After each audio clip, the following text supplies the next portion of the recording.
The $1 bill shocker. George Washington wasn't first? Hey there, FactSpark viewers. All right, quick question.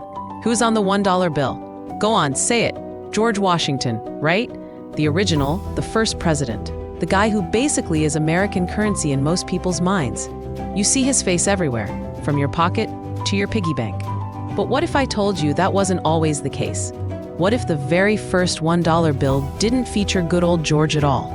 Prepare to have your mind blown, because today, we're diving into a historical secret that'll make you look at your money a little differently. To understand this dollar bill mystery, we need to rewind to 1862. America was in the throes of the Civil War, a conflict that was, let's just say, expensive. The government needed a lot of money, and they needed it fast.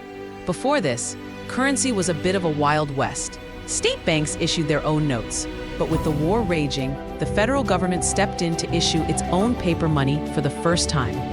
These new notes were called United States notes, or legal tenders, and they quickly earned a famous nickname, greenbacks.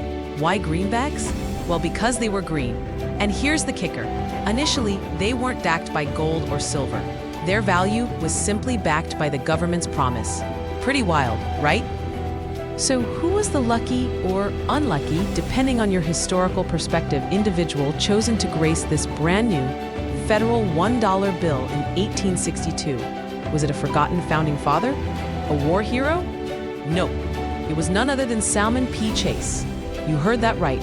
Salmon P. Chase. Not exactly a household name today, is he? But back then, he was a big deal. He was President Abraham Lincoln's Secretary of the Treasury. And he was instrumental in setting up the national banking system and issuing these new greenbacks to fund the Union's war effort. So in a way, it made sense to put the man behind the money on the money. He literally put the green in greenbacks. So if Chase was the original, when did George Washington finally get his turn? It took a few years. George Washington's portrait didn't make its debut on the $1 bill until 1869. And even then, the design wasn't quite what we're used to. Early versions might have shown Washington on one side and a figure representing victory on the other. The Bureau of Engraving and Printing, which took over full production of U.S. currency after the Civil War, gradually refined the designs. It wasn't until 1963 that the $1 bill we recognize today, with Washington's iconic portrait, was officially issued.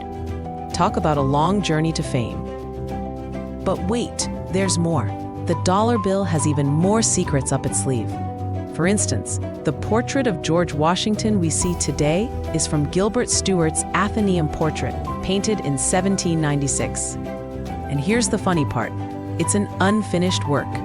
Plus, Washington himself reportedly wasn't too fond of it. Imagine being stuck on billions of bills with a painting you didn't even like. LMAO. Also, while George is the main man, his wife, Martha Washington, actually appeared on an 1886 $1 silver certificate. Talk about power couple goals. And finally, you've seen the motto, "In God We Trust," on all U.S. currency.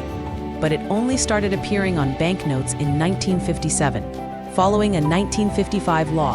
Before that, it wasn't there. So the next time you pull out a $1 bill, remember, it's not just about George Washington. It's a tiny piece of American history, filled with surprising twists and turns, from Civil War greenbacks to a forgotten Secretary of the Treasury. What other everyday objects do you think hold surprising historical secrets? Let us know in the comments below. If you loved this mind-blowing fact, don't forget to like this video and subscribe to FactSpark for more amazing, hilarious, and unexpected history facts. See you next time.